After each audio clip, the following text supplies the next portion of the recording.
Welcome back to the channel. This is John with Flippin' Ain't Easy, and today I'm going to do part two of our Work With Me series. Got a lot of positive feedback from many of you guys that said, let's keep doing it. So we're going to keep doing it. And this might be a regular thing, but I guess I got to kind of figure this out because I have my old iPhone still. I haven't turned it in, and I'm using that to record only because I need my phone to do my photos. So this is my new phone. I'm doing my photos, and yeah, uh, maybe I come out here and talk to you while I'm tearing stuff down, parting stuff out. Maybe I'll do it that way. But nonetheless, wanted to talk to you about a couple things, and that is the two things that all successful resellers really do well. Here, a second. And that is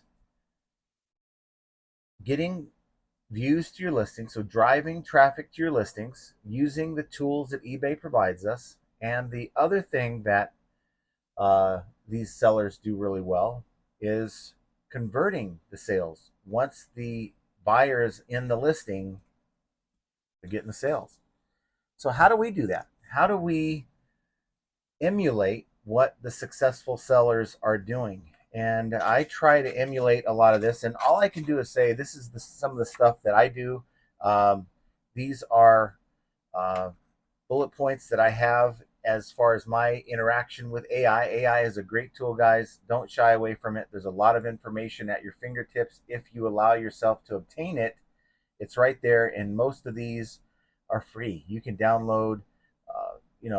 There's apps for these things. You can put them on your phone. I think like even Microsoft Copilot, if you have Microsoft, it's all free, guys, and they do a very very solid job. Are they perfect? No, but I think for most resellers, if you're looking for how to identify something, if you're looking for information about policy, if you want to talk to AI to get an answer, you're probably going to get an answer that's more accurate than any YouTuber you can tune into. And of course, I don't claim to have all the answers. I turn to AI quite a bit before I report it to you. The only difference is maybe I'm just taking time to get the information to report to you, and maybe you don't have the time, and that's why you're tuning in here while you're working. So, excuse me, I digress in that I want to talk about right now. We've been talking about driving traffic. So, at some point in the future, we'll talk about the conversion and how to get better conversions. But I think I think we kind of dismissed a while back. We dismissed the importance of impressions that you have in your listings. Impressions and this is by eBay's definition now. Like Basket Noodle and a few others have a different definition, and maybe it's from personal. They have a lot of tech experience, right? So maybe their definition is a little bit different than mine, but my definition is following what eBay has as a definition, and that is any listing that comes up on a potential buyer screen, or a viewer. Because see, sometimes sellers are looking at these listings and they're never going to buy anything, but someone who is looking at eBay, and somewhere within eBay, your listing is clickable. That's an impression. So it could be a search query, it could be if someone's in, let's say you're looking at your own listing on the app, and then there's other like items like this, and your item happens to be one of those items. So that's a impression. Now you have search impressions and you have non-search impressions. The non-search impressions are the ones that don't involve searching of any kind. They pop up like the ones we love. Our favorite impressions, I think we can all agree, our favorite impressions are the ones where a buyer's just bought our item, and then here comes a bunch of the same item pops up right after they've checked out and paid, and they discover, wow, this is a lower price. Maybe this one's free shipping. I just paid shipping. I want to cancel. Change my mind. Ordered by mistake. And now you have to do a cancellation, or you don't have to, but most of us will do a cancellation. Yeah, that's our favorite impressions. So impressions are anytime your item is within clicking distance of the buyer or person that's viewing on eBay. Now, I think we've sort of undersold the importance of impressions because it really doesn't mean anything to us. I can have 100,000 impressions and then just kill it in sales, and then the following month have 200,000 impressions and have half the sales. So impressions don't mean sales. It doesn't necessarily guarantee you anything. You might have a ton of impressions right now, and you might be just dead as a doorknob, and wondering why am I not making sales. So the first step is getting your item into search so the item is clickable on someone's screen or on their mobile phone. Because if you are not in clicking distance, if you're not even getting those impressions, you're dead in the water. I just got to tell you that you're dead in the water. You got to start by getting those impressions.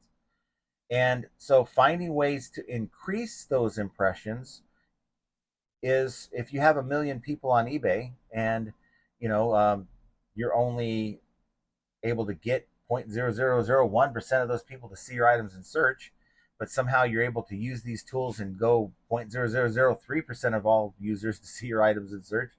Well, I think that's got to help. I mean, if it's sort of like I'm the king of bad analogies, so please forgive me, but it's sort of like living on a busy street having a yard sale versus somebody living on a cul-de-sac having a yard sale.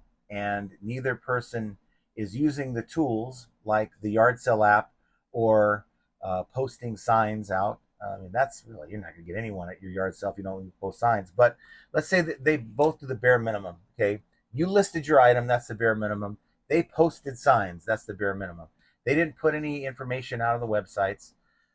They just are relying on signs. Maybe the person in the cul-de-sac put up a couple signs at the end of their street, not even near a busy intersection.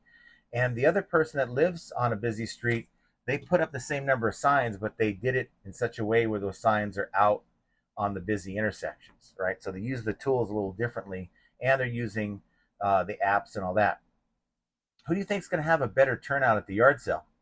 You might have some neighbors show up to the cul-de-sac, say, hey, what do you got for sale? You might see a few people rolling through the neighborhood looking for yard sales to see the yard sale sign. But I promise you, the person, and those are all impressions. Every one of those people who roll by the yard sale, whether they're doing the drive-by or whether they're getting out to look, those are impressions that you have on your yard sale. Now, the person that did all the work and lives in a busy area is probably going to get more impressions. And guess who's going to make more money? More than likely. More than likely, it's going to be the person that did the work and used the tools and found a way to drive traffic to their location. And that's what impressions are. It's driving the traffic to your items. Because if buyers don't have any, if they can't see your items, they ain't buying it. If you're stuck on page 3 on a search, most buyers aren't digging that deep. They're going to find what they want within page 1, usually the upper half of page 1.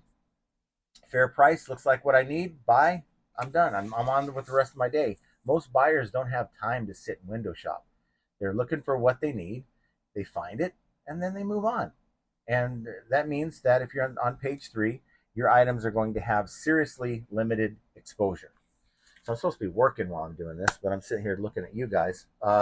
So that is the importance of driving traffic, I really think. And we minimize that. We were like, okay, now there was a time a couple years ago where eBay's traffic was just flawed. It's like, wow, why are my views increasing after an update on eBay and my impressions have gone down? That was always weird to me, and that sort of hurt the credibility of the data that we're being given. But let's be honest with each other.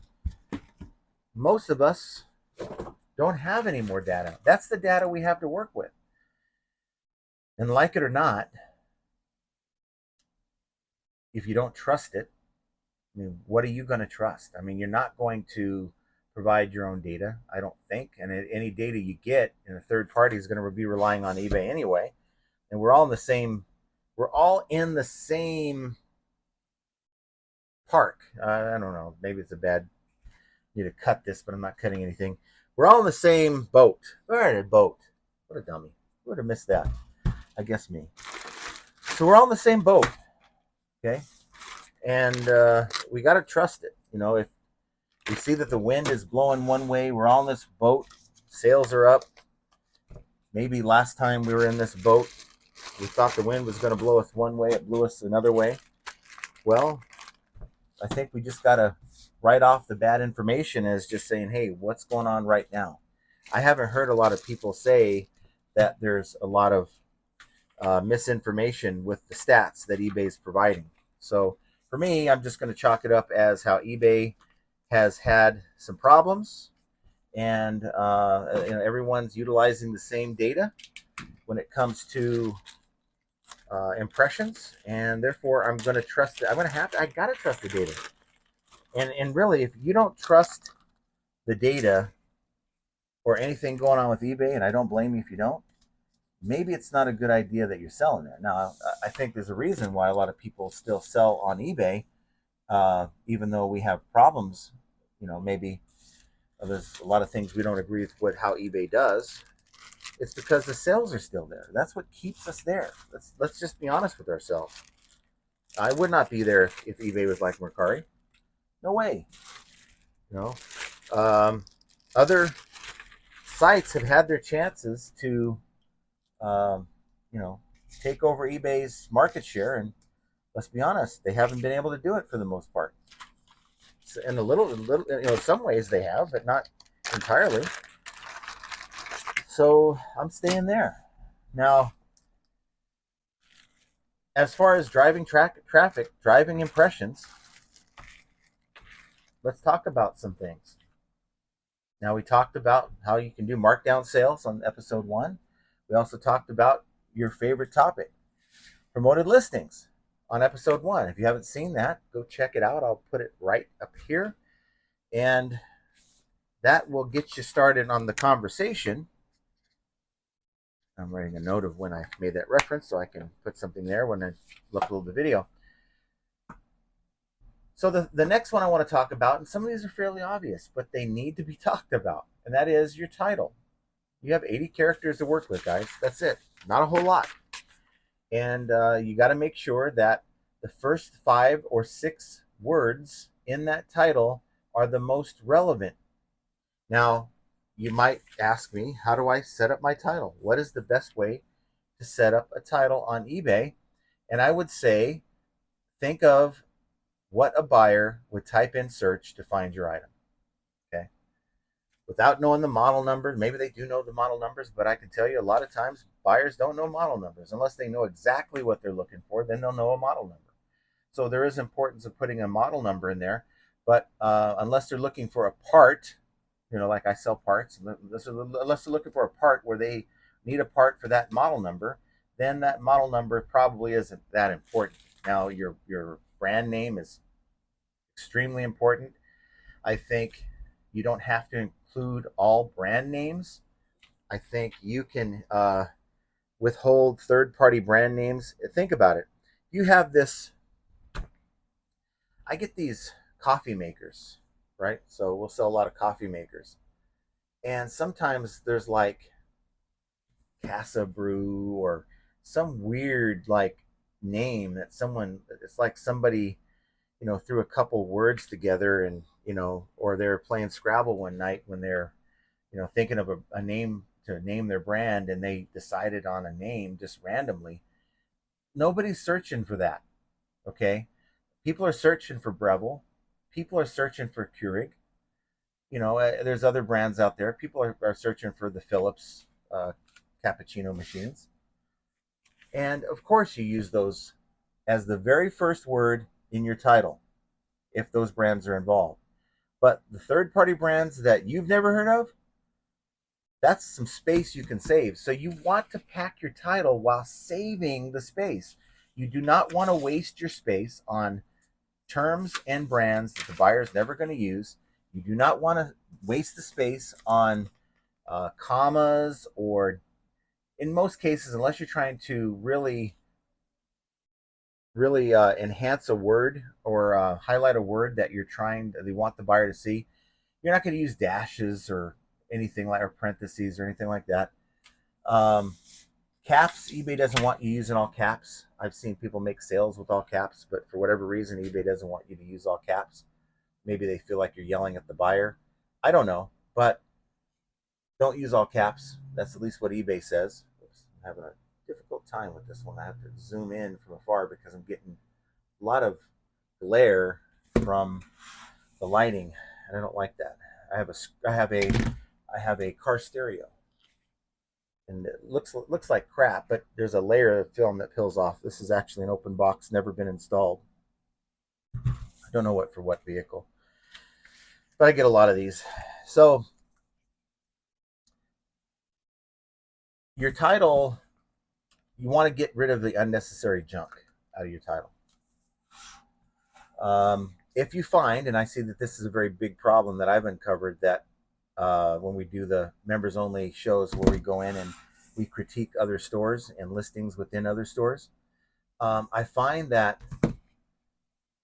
there's people that underutilize their titles, the space in their titles. So they'll use 50 characters instead of 80. And yeah, you can sell that way, but maybe there's a buyer that's looking for something that's waterproof. Maybe you have a pair of shoes that are waterproof. You know they're waterproof. Um, you know a certain, or maybe you don't know and you just need to do some research on what you're selling, but it's waterproof and you have 20 some odd characters to work with. Put in waterproof. Sometimes they're like IP67 or something like that. That's more electronics, but uh, use that word, because there's buyers out there that want a pair of waterproof boots or whatever it is, and they're going to use those terms. Not always. Sometimes they'll filter their search by the information in item specifics. But as sellers, we've got to do our best to fill up all 80 characters with relevant keywords. Relevant keywords, and they're called keywords. Colors, sizes, like we were talking about a second ago. Sometimes model numbers. Those are all relevant. And I've seen a title. Like a lot of times I'll piggyback off of an existing item that has sold. So I'm like, okay, that item is done well with this title. Now I'll tweak it a little bit. But there's times that I'll have a title and then the item won't sell, and I'm wondering why it's not selling. I'll go into the listing and I'll tweak the title a little bit. I'll move things around. What I like to do is, like with shoes, I'll put the brand, I'll put men's size 9, and then it could be Nike men's size 9, lunar eclipse. That's the model number, name of the shoe. I'll put shoe and the word sneaker, and then I'll also put in the colorway, and I'll also put in that model number. I'll make it work. And I sell shoes, but I'm not the best shoe salesman, but I do know that works for me. I am not wasting the title for anything. And I'm not afraid to go back when that item hasn't sold to change that title. And I've done it before, and within days that item sells. I've seen where, and this is when I was doing a lot of research on placement and search a couple years ago, I've seen where simply changing the title can change where you come up on search. Now, of course, you don't want to search for your own item, while you're signed in. What I do is I search on another browser when I'm not signed in on eBay. So eBay may know my geolocation, but they don't necessarily link it to me. And bear with me, I'm doing some my quilted bubble wrap from my machine here. So that's what I do. And I get my box ready to put this stereo back in. Get it nice and padded. So that's your titles, guys. It's pretty cut and dry. I think that that's the one thing that a lot of people can improve on is how they use their title. The next thing I want to talk about, because we're 20 minutes in this thing, about halfway through. I would like to make these about 30, 40 minutes long. The next one is fairly obvious as well, is your price. Now, look, I understand you might have gone to some yard sales in the spring and saw in the sold comps, wow, this item, I can buy it, and it's sold for $50. And then you buy it, list it for $50, the same exact way as the other person did, and the item's not selling. And not until you bring that price down will you get it to sell. Or, of course, you can sit on it, sit on it and wait. Depends on what your model is. But price is huge, guys, and I can tell you, the price you find on an item in, let's say, April, may not be the price that it is going for in May. Okay, so you might get it, and weeks later, you ain't selling because the market's done changed on you. Okay, and if you don't believe me, I'll give you two references. You can look at an Amazon Keepa chart. Now, that's a Google extension you can add to your Google browser if you use Google.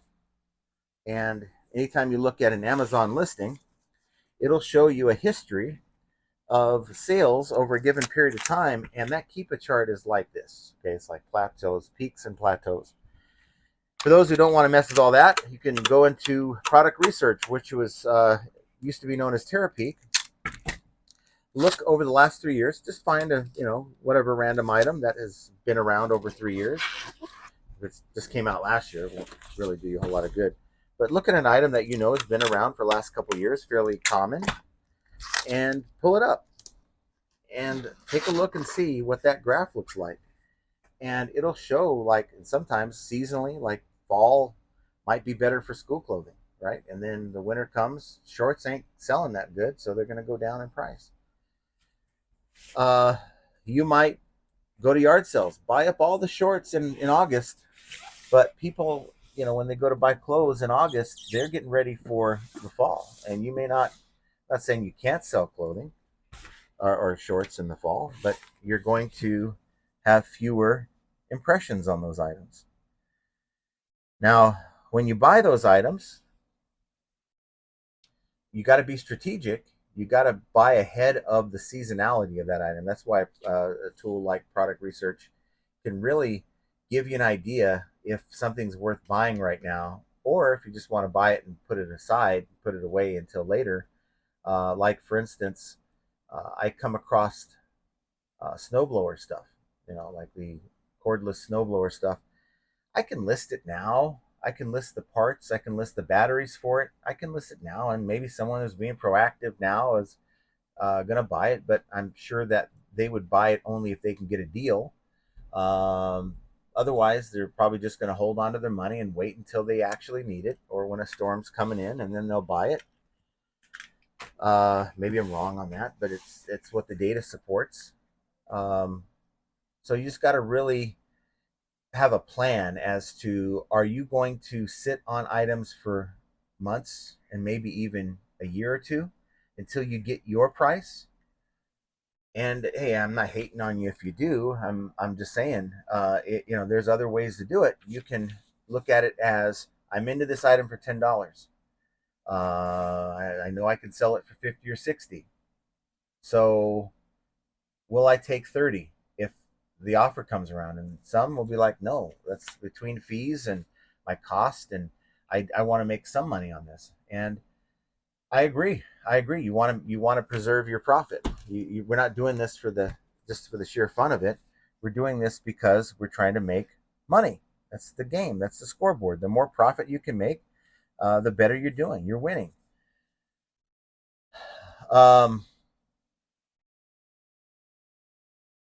In my opinion, and I've said this many times, and people hate me for it, but I'll say it again, you win with the buy and you have flexibility with your pricing at the time you buy the item. So if you're overspending on something, this is why I always shoot for 10x. 10x is where I want to be. I'm into it for 2. I need to make 20. And so that usually means, because of eBay fees and all that, and I'm not counting shipping, by the way. I'm not counting shipping. Shipping, I add shipping to that number because I charge calculated shipping on like 90% of my items. So I want the sales price and shipping to net me 20, which is 10x. Now that's not always possible, but it's a goal. So I'm setting my goal, and that allows me to be flexible with my pricing. And I can churn, and I like to call it churn, through items at a 4 to 6x. I mean, I'm not thrilled about it. I mean, I would like the 10x, but if I had to, a lot of it depends on how long I'm sitting on the item. If I'm sitting on the item for weeks upon end, and I get that offer on that, let's say I'm into it for 5 and I have it for 60, which it happens a lot. Actually, I get a lot of items I buy for 5 and I list for 100. But let's just say I'm into it for 5, I have it listed for 60, and I've sat on this item for 2 months, and an offer comes in for 30 plus shipping, I'm probably going to take it. And you might say, well, why? Why is that? Well, there's a couple reasons. Number one, for me, sourcing, I can source my items,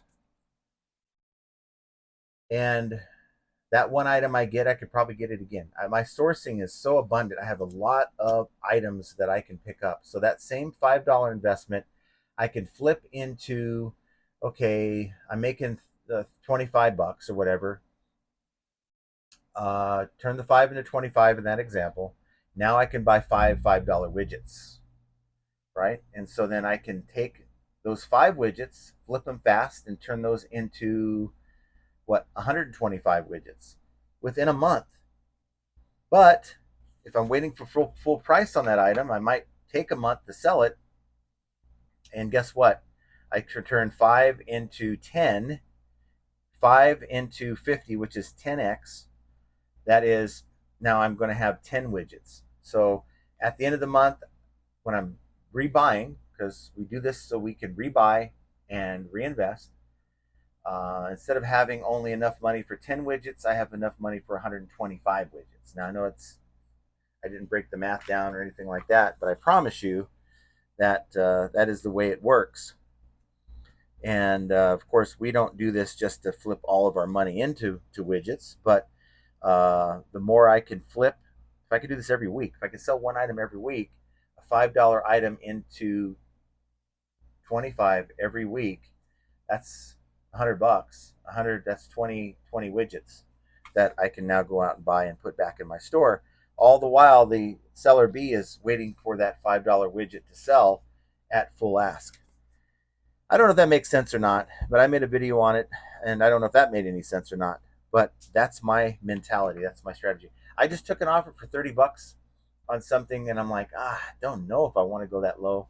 I took a look at it, and I'm like, yeah, I've had this for a minute, so it's time to move on with life on that item. Okay, reconsider it for the next time. That maybe it's not as hot as I thought it could have been.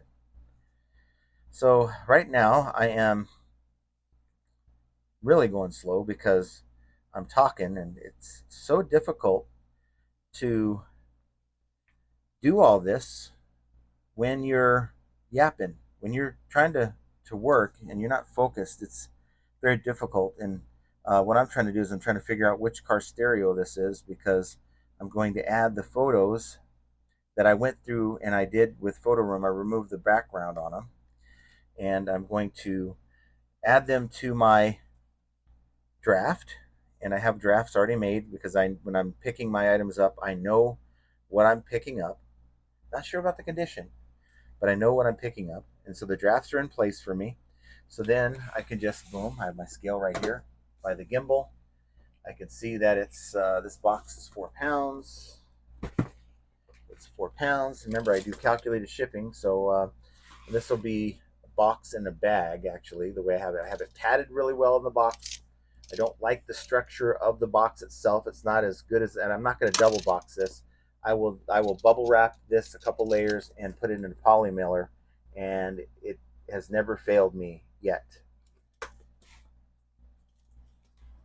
Okay, so that's 15, 12, and 7. Okay, so I'll put that in there. 4 pounds, 15, 12, and 7. And we're set. And then when I go inside, after we're done with this video, I will just take a look at the listing one last time, maybe arrange the orders of the photos that I uploaded. Oh, I got to do one last thing. I got to get into a habit of this. Some of these boxes are not really marked, so I need to write down what it is. Nothing worse than trying to pull your inventory and you have it all sealed up, ready to go for shipping, and you're not quite sure what the hell that item is. Is it the one you're looking for? I don't know, because I didn't bother to mark it. So that's what I did here. And then I'm going to put this 21 is open. Okay, there we go. Oops. And of course, I don't know if you guys see this back here, right here. This is my to-do list.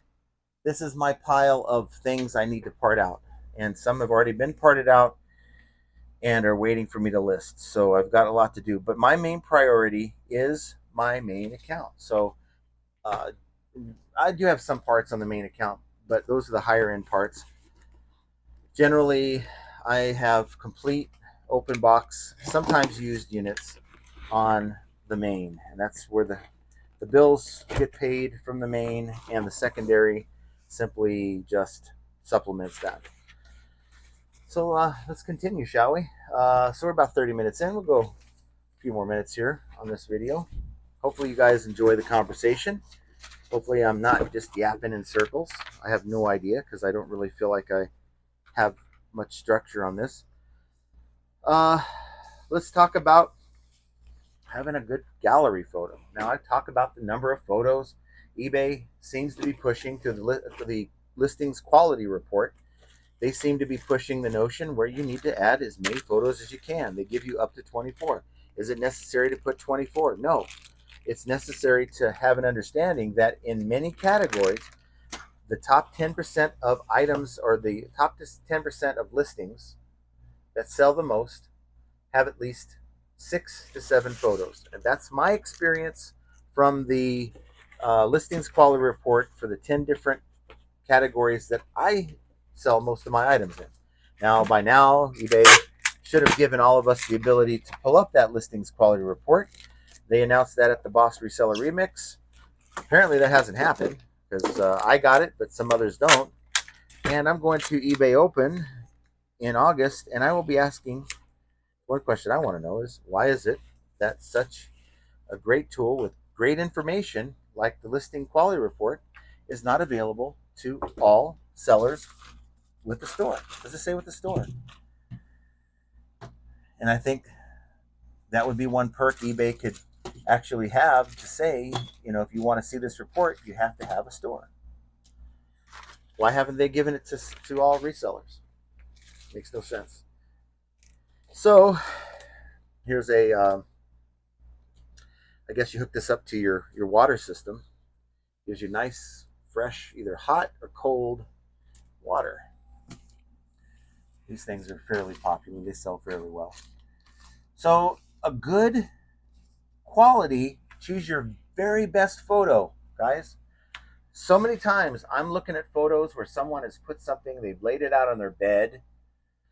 They have, let's say, clothing. They have it on a hanger, and the shirt is just like, you know, all over itself. It's like nobody's going to know or really understand, know if that's going to work for them, if it's big enough for them, or maybe it's too big for them. Flat lay, guys, I'm telling you, it's the way to go. I don't care how you want to do it. My personal opinion, when I sell clothing, it's flat lay. Maybe a mannequin, I guess, but however you want to do it, whatever you feel is best. I'm just here to give you what I do. I'm not here to tell you what to do. But get a good photo. None of this business where you're like, I'm going to take a photo. You know, it's like if you have blur in your photo, that is not a good gallery photo, guys.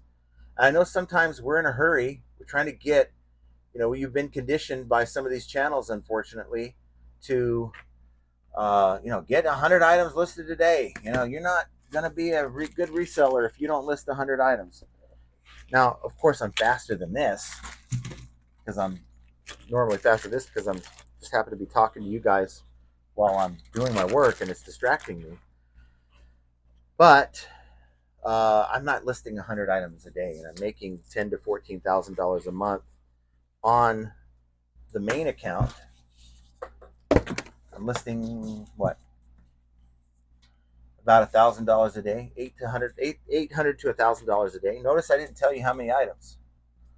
That's not important to me. I want to put value in my store. When I'm looking at my active items, the first thing I look at is how much money do I have available in product. How many people out there can tell me right now, without cheating, without looking at my eBay, how much money, how much value you currently have listed? And I'm not trying to dog anybody. I'm not trying to dog anyone, but really, it's something to think about. How much money do you have listed in your store? I could tell you have 265 items, and of those 265 items, I have $22,935 is the last time I checked in value in my store. Now, I'm not saying that as a brag. I don't even know if that's a brag. That might be small compared to yours, but this isn't a competition in who has you know, the most value in their store. If that was the case, someone like James Helferstay would win every time, or other sellers like him with thousands upon. I would say James is well over a couple mil in his store, and that's quite awesome. You want that kind of value in your store. You know, for someone like me, I have to have high sell-through rate. I have to have high sell-through rate stuff to make my small volume work. The more items you have, it doesn't necessarily have to be home runs to make it work over time. I've learned this. Wasn't always a fan of that, but I've learned that it can happen. But I promise you this: someone like James or any other of these sellers that sell big, heavy volume, yeah, they're putting out numbers. They're putting out a lot of listings. But I promise you, they're making sure their first photo ain't the 100-yard dash, okay? Ain't you know, stills from the Blair Witch Project as their first photo, where the buyer looks at it and is like, "What is that? I see the title, but I'm not sure what that is."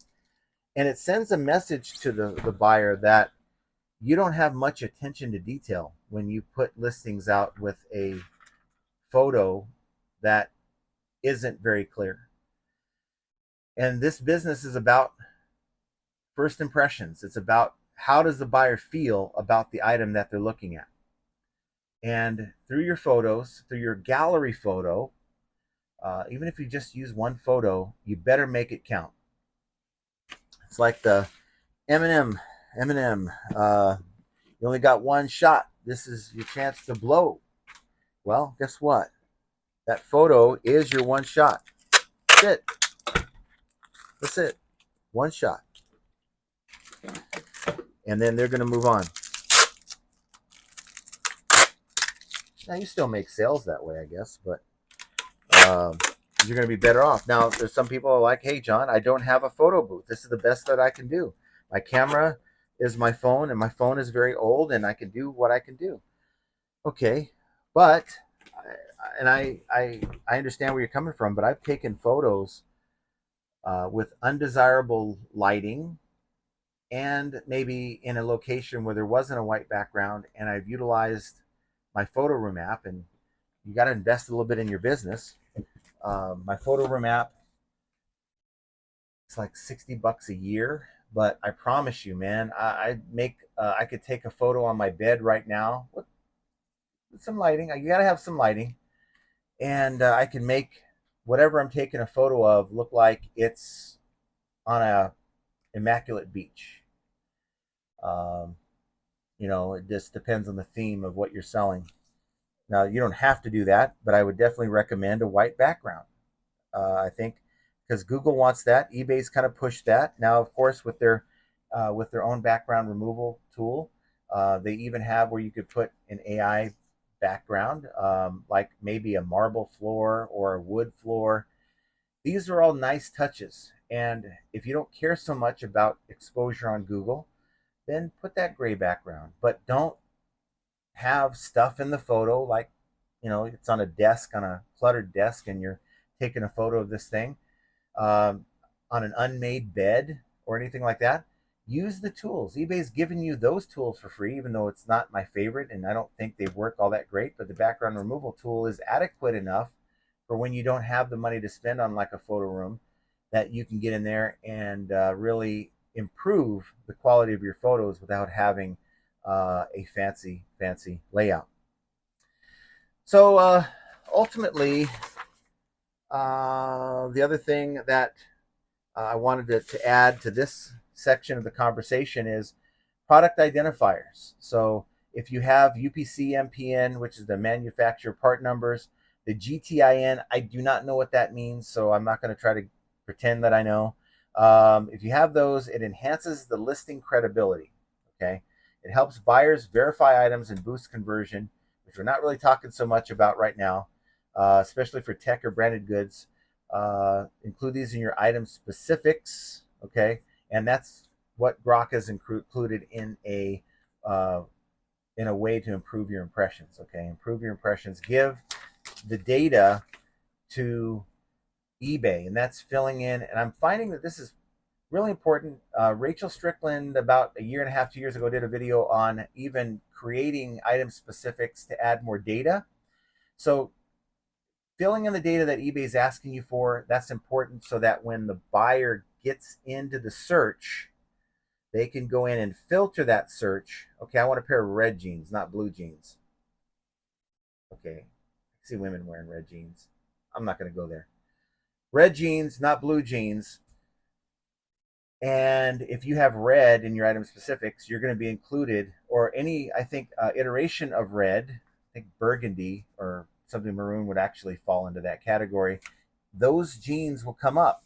Okay, that now helps narrow the buyer's search into what color they're looking to buy.